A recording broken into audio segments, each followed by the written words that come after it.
हिंदुस्तान के भावी जिलाधिकारियों को सुप्रभात। हेलो फ्रेंड्स, मैं आपका दोस्त गणेश चंद्र पाल स्वागत करता हूं आपका आपके अपने learning platform M for mathematics के यूपीएससी सीसेट सेक्शन में। तो आइए स्टार्ट करते हैं आज की क्लास। आज की क्लास में हम लोग देखेंगे 5 इंपॉर्टेंट प्रीवियस ईयर में पूछे गए क्वेश्चन।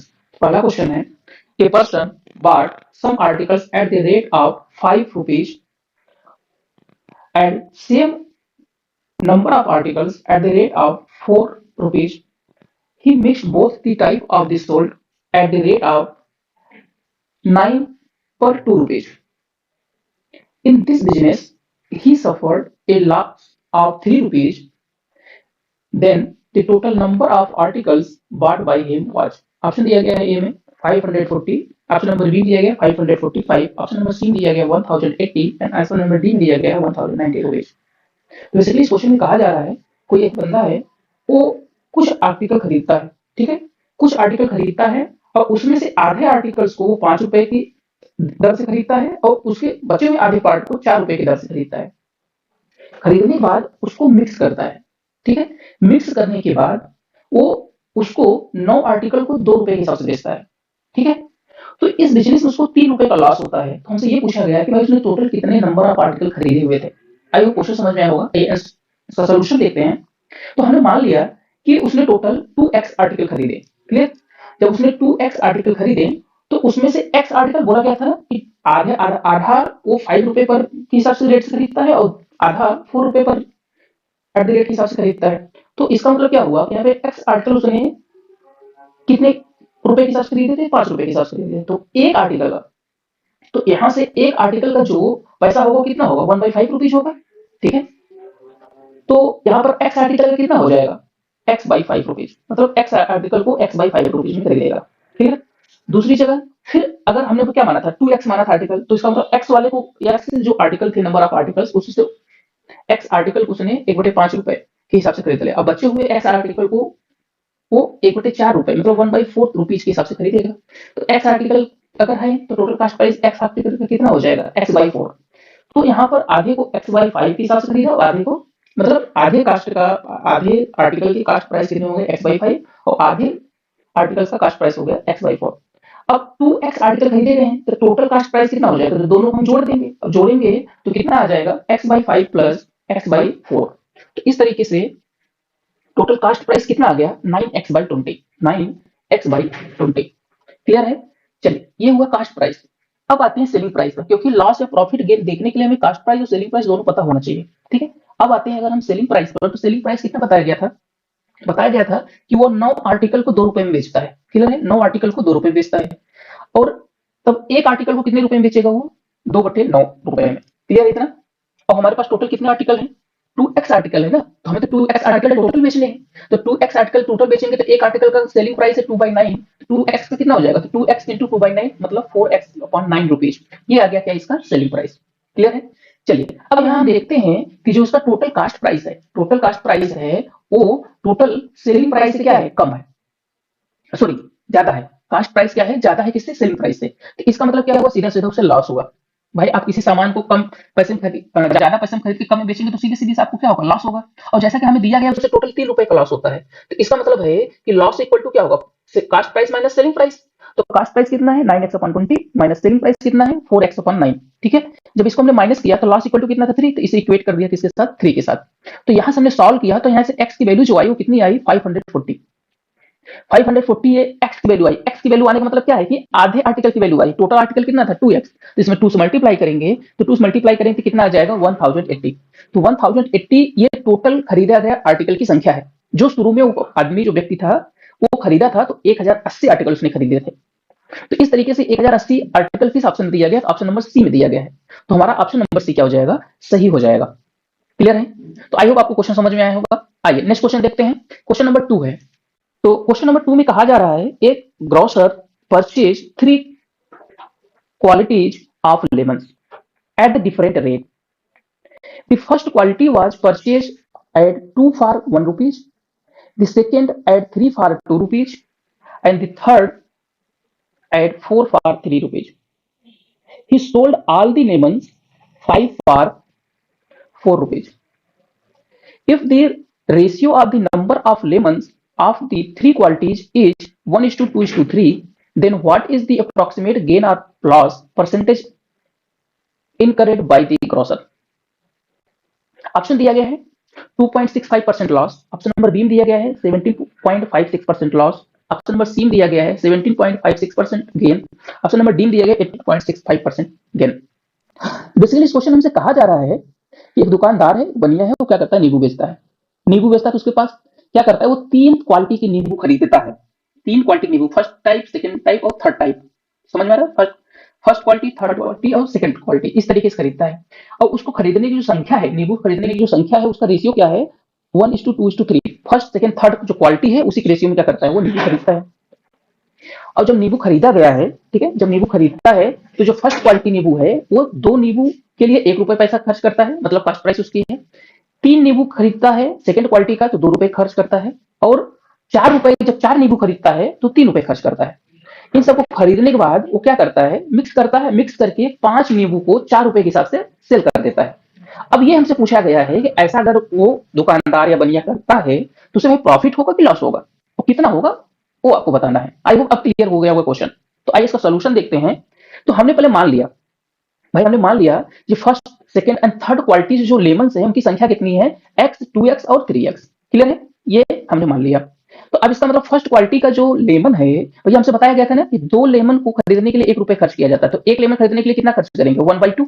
क्लियर है, तो भैया x लेमन खरीदने के लिए कितना खर्च करेंगे, x इंटू 1/2 मतलब x/2। तो ये x/2 क्या आया है, ये फर्स्ट क्वालिटी के लेमन को खरीदने का खर्च आया है। समझ में आया, जितना भी फर्स्ट क्वालिटी का लेमन खरीदा गया उसका खर्च कितना आया है, कास्ट प्राइस कितना आया है, x/2। ऐसे सेकंड क्वालिटी की अगर बात करेंगे तो सेकंड क्वालिटी में क्या बोला गया है कि भैया 3 नींबू खरीदोगे तो 2 रुपए खर्च करोगे। ठीक है, तो 3 नींबू, तो 1 नींबू खरीदने के लिए 2/3 रुपीज खर्च करोगे। तो भैया कितना नींबू सेकंड क्वालिटी खरीदा गया है, 2x। तो 2x नींबू खरीदने के लिए क्या करेंगे, तो 2x इंटू 2/3 मल्टीप्लाई करेंगे, कितना आ जाएगा, 4x/3। क्लियर है, इतना पैसा लगेगा सेकंड क्वालिटी नींबू खरीदने में। अगर थर्ड क्वालिटी की बात करेंगे तो cost price of third quality, तो ये थर्ड क्वालिटी में 4 नींबू खरीदते थे तो 3 रुपए खर्च करते थे। तो 1 नींबू खरीदने के लिए कितना खर्च करेंगे, 3/4। और लेकिन टोटल कितना खरीदा गया है, 3x। तो 3x नींबू खरीदने के लिए 3x इंटू 3/4, तो टोटल कितना आ जाएगा आपका, 9x/4। ये टोटल कास्ट आया है कितना, थर्ड क्वालिटी का, थर्ड क्वालिटी वाले क्या बोलते हैं, नींबू का। ठीक है, या आर्टिकल्स नहीं, cost price of 3x lemons होगा। ठीक है, या आर्टिकल्स, ठीक है, कोई नहीं। ठीक है, नींबू रहेगा हर जगह, मैंने आर्टिकल्स आज लिख दिया है। ठीक, अब इसके बाद अब हम क्या करेंगे, सारे नींबू खरीदे तो ये टोटल कास्ट निकालना पड़ेगा। समझ में आ रहा है, तो total cost price of lemons कितना हो जाएगा, first quality x/2 plus 4x/3 second quality वाला, और थर्ड क्वालिटी वाला 9x/4। इतना पैसा लगा है, तो टोटल कास्ट कितना है, 49x/12। ये इतना रुपए लगा है लेमन को खरीदने में, मतलब उस दुकानदार की टोटल कास्ट प्राइस कितना देता है, कितना पैसा खर्च करता है, 49x/12। लेकिन अब बेचता कैसे उसको ध्यान से समझते हैं। तो ये सेलिंग प्राइस क्या था, एक भाई वो क्या करता था, 5 नींबू को 4 रुपए में बेचता था, तो 1 नींबू कितने बेचेगा, 4/5 रुपए में। इतनी बात क्लियर है। अब बताइए, तो उसके पास टोटल नींबू कितनी है, तो टोटल नींबू कितना था, 2x plus x plus 3x। भाई first quality, second quality, third quality, तीनों को ऐड करोगे ना, x plus 2x plus 3x करें कितना आएगा, 6x। तो 6x क्या आया, ये 6x आया है टोटल नंबर लेमन्स। तो भैया एक लेमन बेच, जो सेलिंग प्राइस है एक लेमन का कितना है, 4/5। तो 6x लेमन का सेलिंग प्राइस कितना हो जाएगा, तो 6x इंटू 4/5 मतलब 24x/5। इतना पैसा टोटल उसका सेलिंग प्राइस है। ठीक है, अब यहाँ हमने क्या देखा, भैया सेलिंग प्राइस जो है वो कास्ट प्राइस से क्या है, बड़ा है, इसका मतलब उससे पक्का प्रॉफिट होगा। ठीक है, अब प्रॉफिट तो हो गया, अब कितना प्रॉफिट होगा ये हमें निकालना पड़ेगा। तो इसको निकालने के लिए पहले प्रॉफिट निकालेंगे। तो selling price minus cost price 24x/5 minus 49x/12, इसे किया माइनस किया कितना, 43x/60। ये इसका क्या आ गया, profit.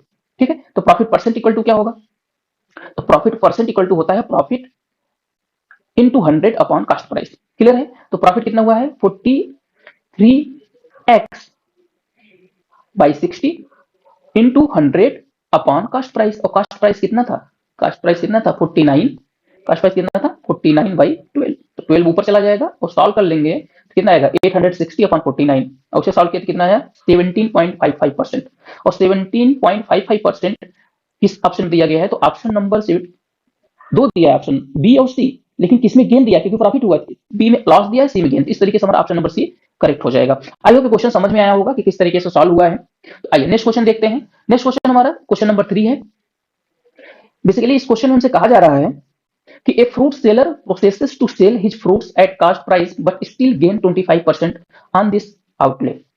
What does he substitute for a kg? Option दिया गया 800 ग्राम, ऑप्शन नंबर बी दिया गया है 850 ग्राम, ऑप्शन नंबर सी दिया गया है 890 ग्राम, ऑप्शन नंबर डी दिया गया है 900 ग्राम। बेसिकली क्वेश्चन में कहा क्या जा रहा है इसको समझते हैं। तो इस क्वेश्चन में कहा गया है ना कि एक दुकानदार है, वो क्या करता है, किसी सामान को कास्ट प्राइस पर बेचने का ढोंग करता है, आपको दिखावा करता है कि लीजिए भैया इसका जितना बना हुआ है, जितना कास्ट लगा उतना दे देते हैं आपको। लेकिन बेसिकली वो करता क्या है, रॉन्ग ईरर वाला बाट यूज करता है और 25% का प्रॉफिट कमा लेता है आपसे। तो ये पूछा गया है कि भाई अगर 1 किलोग्राम का अगर वो बाट था, तो उस 1 किलोग्राम के बाट के आधार पर वो कितना आपको चूना लगाया है, मतलब कितना ईरर किया है, या तो ऐसे कहें कि 1000 ग्राम की केजी के स्थान पर उसने कितने ग्राम का बाट यूज किया है, 1000 ग्राम की जगह पर कितने ग्राम का बाट यूज किया है। क्लियर है? तो इसका मतलब क्या हुआ कि अगर हम ट्रूथ ईरर निकाल लें, कितना उसने आपके साथ बेईमानी किया है, कितने ग्राम का ये निकाल लें, तो 1000 में घटा देंगे तो वो निकल के आ जाएगा। चलिए ध्यान से क्वेश्चन सॉल्व करते हैं। बहुत आसान है, मैंने आपको फार्मूला बताया था कि अगर इस तरीके से कोई दुकानदार झूठ बोलता है और गलत बात का यूज करता है, प्रॉफिट कमाता है, तो उसका फार्मूला मैंने बताया था आपको, gain percent equal to error upon truth value minus error into 100, यही फार्मूला बताया था। तो अब इसी फार्मूले में हम क्या करेंगे, सारी वैल्यू रख देंगे, क्योंकि हमें परसेंट प्रॉफिट दिया ही गया है। तो क्या हो जाएगा 25, और जो 100 इधर है मैंने इधर डिवाइड कर दिया, इक्वल टू ईरर अपॉन क्या हो जाएगा, ट्रूथ वैल्यू कितनी है 1000 माइनस ईरर की वैल्यू हमें नहीं पता है। फिर क्या किया मैंने, क्रॉस मल्टीप्लिकेशन कर दिया। अब देखिए यहाँ से 25 का 100 कट कैंसिल हो जा रहा था, तो 1/4 equal to error upon 1000 minus error. Clear? अब यहाँ से हमने क्या किया, मल्टीप्लाई कर दिया। ठीक है, तो यहाँ से जब मल्टीप्लाई किया कितना आएगा, देखिए 1000/4। क्लियर है? क्योंकि ये इधर से क्या होगा, इधर मल्टीप्लाई हो जाएगा ना, cross multiplication, 1004 minus error upon 4। ठीक है, 1000/4 minus error upon 4 equal to error, तो माइनस वाले इधर लाएंगे तो क्या हो जाएगा, 5/4 ईरर। ठीक है, और हमें किसकी वैल्यू चाहिए, ईरर की चाहिए, भाई कितना बेईमानी किया है, तो डिनोमिनेटर 4 पर कैंसिल हो जाएगा, और 5 जाकर के 1000 कैंसिल करके कितना गया 200 ग्राम। तो 200 ग्राम क्या आया, ईरर आया है। ये हमारा आंसर नहीं है, हमसे ईरर नहीं पूछा है, हमसे ये पूछा है कि भाई कितना वो बाट यूज कर रहा है, गलत बाट जो यूज कर रहा है कितना यूज कर रहा है। तो आप क्या करेंगे, 1000 में से हम 200 ग्राम घटा देंगे, तो कितना आया 800 ग्राम आया। इसका मतलब 1000 बाट की जगह पर वो 800 ग्राम का बाट यूज कर रहा है आपको बेवकूफ बनाने के लिए। तो आई होप क्वेश्चन समझ में आया होगा। तो 800 ग्राम किस ऑप्शन में दिया गया है, ऑप्शन नंबर ए में दिया गया है। ठीक है, तो ऑप्शन नंबर ए हमारा क्या हो जाएगा, करेक्ट हो जाएगा। आई होप क्वेश्चन समझ में आया होगा कि किस तरीके से सॉल्व किया गया है और क्वेश्चन का पर्पस क्या था। ठीक है, आइए क्वेश्चन नंबर 4 देखते हैं। क्वेश्चन नंबर 4 में कहा जा रहा है, a car worth rupees 1.5 lakh, 1.5 lakh की कार है, was sold by X to Y at 5% profit. ठीक, Y sold the car back to X at 2% loss. In the entire transaction, X gained rupees 4350, X lost rupees 4350, X gained rupees 3150, X lost rupees 3150। मतलब इस question में कहा गया कि भाई एक car है, उसकी कीमत कितनी है, 1.5 लाख रुपए है। अब कार किसके पास है, अभी एक्स के पास है। एक्स ने क्या किया, 5% का प्रॉफिट लेते हुए वाई को बेच दिया। और जब वाई को बेच दिया, अब वाई क्या करता है, उसी कार को अपने पास खरीद लेता है और 2% का लॉस पर फिर एक्स को बेच देता है। तो पूछा गया इस टोटल ट्रांजेक्शन में भाई एक्स को प्रॉफिट हुआ कि लॉस हुआ। ठीक है, तो अब वो हमें क्या करना है, कैलकुलेट करके बताना है। तो हमने मान लिया भाई जो वर्थ था, जो शुरुआत में कार का वर्थ था वो कितना था, 1.5 लाख रुपए तो था ही। ठीक है, ये हमें दिया गया, माना नहीं, ये दिया है। ठीक है, तो भैया जब 1.5 लाख रुपए उसका था वर्थ, तो हम क्या करेंगे, 5% के प्रॉफिट पर वाई को बेचेंगे। तो एक्स के लिए जो सेलिंग प्राइस होगा तो कितना हो जाएगा, 5% के साथ बेचेंगे क्या हो जाएगा, 105 इंटू 1.5 लाख बटे 100। तो यहाँ कैंसिल आउट होकर के टोटल पैसा कितना आ गया, 1,57,500 रुपए। ये क्या है, सेलिंग प्राइस है। मतलब इतने पैसे में वाई ने खरीदा, मतलब ये वाई के लिए क्या हो जाएगा, कास्ट प्राइस। क्लियर है? ये कास्ट प्राइस किसके लिए है, वाई के लिए है। अब वाई ने तो खरीद लिया, अब वाई क्या करता है, 2% का लॉस पर फिर एक्स को बेचता है। तो भैया ये जो जिस पर खरीदा अपने कास्ट प्राइस पे तो लॉस सहेगा। तो selling price of car at 2% for y, y के लिए अब सेलिंग प्राइस क्या होगा, तो भाई 100 माइनस 2 कर देंगे। अब इतना तो समझते हैं, काफी दिन से हम ये सब पढ़ रहे हैं। तो यहाँ 100 माइनस 2 हो जाएगा तो 98 आ जाएगा अपॉन 100, और यहाँ से सॉल्व करने के बाद कितना आया, 1,54,350 रुपए। मतलब ये 1,54,350 रुपए जो आया है ना, ये वो पैसा है जिस पर वाई ने बेचा है, या तो ये कहिए कि एक्स ने खरीदा है। तो ये अब एक्स के रिस्पेक्ट में हमें बताना है भाई, एक्स को प्रॉफिट हुआ लॉस, तो हम एक्स के रिस्पेक्ट में ही देखेंगे कि ये क्या हो जाएगा, उसका कास्ट प्राइस हो जाएगा। क्लियर है? तो एक्स ने क्या किया, 1,54,350 में उसे खरीदा है, और लेकिन बेचा कितने में था, 1,57,500 में। तो मतलब सेलिंग प्राइस जो है वो कास्ट प्राइस से क्या है, ज्यादा है। तो जब सेलिंग प्राइस कास्ट प्राइस से ज्यादा होता है तो वहां पे क्या होता है, प्रॉफिट होता है। क्लियर है? तो वहां क्या होता है, प्रॉफिट होता है। तो भैया जब यहाँ प्रॉफिट हुआ, कितना प्रॉफिट हुआ, तो selling price minus cost price, तो सेलिंग प्राइस कितना, 15,700 सॉरी 1,57,500 माइनस 1,54,350 से कर देंगे, तो यहाँ से कितना आएगा 3150। ये 3150 क्या है, 3150 ये प्रॉफिट आया है किसका, एक्स का। तो किस ऑप्शन में दिया 3150 प्रॉफिट, तो ये सी ऑप्शन दिया गया, x gained rupees 31,500 sorry 3,150 sorry 3,150 रुपए एक्स को क्या हुआ है, प्रॉफिट हुआ है। तो ऑप्शन नंबर सी हमारा क्या हो जाएगा, करेक्ट हो जाएगा। बस इस क्वेश्चन में हमें इतना ध्यान में रखना था कि हमें भैया किसके रिस्पेक्ट में आंसर करना, किसके रिस्पेक्ट में पूरा सोल्यूशन करना है। तो यहाँ पे एक्स के रिस्पेक्ट में क्वेश्चन किया गया है, तो हम सारे सोल्यूशन किसके रिस्पेक्ट करेंगे, एक्स के रिस्पेक्ट में करेंगे बस। बाकी आराम से सारी चीजें हो जाएंगे, इसमें कोई दिक्कत नहीं थी, क्वेश्चन आसान था, लेकिन बस इतना हमें ध्यान रखना था इसमें। तो आइए आज के वीडियो का नेक्स्ट और अंतिम क्वेश्चन देखते हैं। लास्ट क्वेश्चन है हमारा क्वेश्चन नंबर 5। इसमें कहा जा रहा है, a clock was sold for rupees 144 if the percentage of profit was numerically equal to the cost price, then cost of the clock was 72 rupees. Option number B में दिया गया 80 रुपीज, सी में दिया 90 रुपीज और डी में दिया गया 100 rupees. Basically इस क्वेश्चन हमसे कहा जा रहा है ना, किसी घड़ी को क्या किया गया 144 रुपए में बेच दिया गया, लेकिन बेचा गया तो ठीक है, लेकिन जो उसमें प्रॉफिट हुआ है, ठीक है, जो उसमें प्रॉफिट हुआ है वो प्रॉफिट उसके कास्ट प्राइस के क्या है, न्यूमेरिकली इक्वल है। न्यूमेरिकली मतलब कि अगर मान लीजिए इसमें कोई भी एक ऑप्शन ले लेते हैं, मान लो कितना ले लें हम 72 ले लें, अगर वो 72 रुपए का खरीदा गया है तो उसे 72% प्रॉफिट होगा। अगर वो 80 रुपए खरीदा गया तो 80 रुपए प्रॉफिट होगा। 90 रुपए खरीदा गया है तो 90 रुपए का प्रॉफिट होगा। सीधी सी बात है। आई होप क्वेश्चन समझ में आया होगा कि percentage of profit was numerically equal to the cost price, इसका मतलब समझ में आया। ठीक है, तो हम क्या करते हैं यहाँ पे मानते हैं पहले सेलिंग प्राइस हमें प्रॉफिट तो दिया गया है, लेकिन हमें ये नहीं पता है कितना। ठीक है, लेकिन एक रिलेशन ये दिया है ना कि प्रॉफिट और कास्ट प्राइस क्या न्यूमेरिकली इक्वल है। प्रॉफिट परसेंट इक्वल टू क्या होता है, selling price minus cost price into 100 upon cost price. ये फार्मूला तो याद ही होगा सबको, आसान है और बहुत बार पढ़ चुके हैं। तो कास्ट प्राइस यहाँ से देखिए, ध्यान से देखिए, तो हमने क्या किया भाई, जहाँ प्रॉफिट परसेंट दिया गया है वही तो इक्वल था किसके, कास्ट प्राइस के। तो हमने कास्ट प्राइस रख दिया। कास्ट प्राइस इक्वल टू कितना हो जाएगा 144 minus cost price into 100 upon cost price. Cost price को क्रॉस मल्टीप्लीकेशन किया, देखो होल स्क्वायर हो गया, कास्ट प्राइस का होल स्क्वायर इक्वल टू, और यहाँ देखो 100 मल्टीप्लाई किया तो कितना हो जाएगा ये 14400, या तो ऐसे बोल दें 14400 माइनस 100 सीपी। 100 सीपी को मैंने इधर ट्रांसफर किया, देखिए क्या बन गया, क्वाड्रेटिक इक्वेशन बन गया। क्वाड्रेटिक इक्वेशन का को कैसे सॉल्व करते हैं, स्प्लिट मेथड से। तो मैंने एक वीडियो बनाया हुआ है, मैं उसको लिंक में दे दूंगा, आप वहां से देख लीजिएगा कि क्वाड्रेटिक इक्वेशन को कैसे सॉल्व किया जाता है। ठीक है, तो यहाँ से क्या किया मैंने, स्प्लिट मेथड लगाया हुआ है, और यहाँ से जब हमने a इंटू सी किया तो भैया सी कितना है 14400 और a कितना है 1, तो 14400 है। 14400 को हमें ऐसे ब्रेक करना है ताकि उसके जोड़े या घटाएं 100 आ जाए। ठीक है, तो हमने क्या किया 180 गुणे 80 किया तो कितना आया 14400। तो 180 में 80 घटाया तो कितना है 100, और सी देखिए कितना है ये b, इसे b कंपेयर करेंगे तो b होगा, तो यहाँ 100 आ गया। तो उसी को यूज हमने करके यहाँ से जब इसका फैक्टर किया तो फैक्टर कितना आया CP माइनस 80 और CP प्लस 180। ठीक है, जब हम जीरो की इक्वेट करेंगे तो भैया ये तो नेगेटिव हो जाएगा, कास्ट प्राइस तो नेगेटिव हो नहीं सकता, तो भैया जो पॉजिटिव आ रहा है CP इक्वल टू कितना है 80, मतलब 80 हमारा क्या होगा आंसर होगा। तो 80 रुपए में वो घड़ी क्या खरीदी गई थी और 80% का प्रॉफिट उसको बेच दिया गया था। तो इस तरीके से 80 रुपए किस ऑप्शन में दिया गया, ऑप्शन नंबर बी में दिया गया है। ठीक है, तो इस तरीके से इस क्वेश्चन का ऑप्शन नंबर बी करेक्ट हो जाएगा। आई होप ये क्वेश्चन समझ में आया होगा। तो आज क्लास में बस इतना ही। जय हिंद।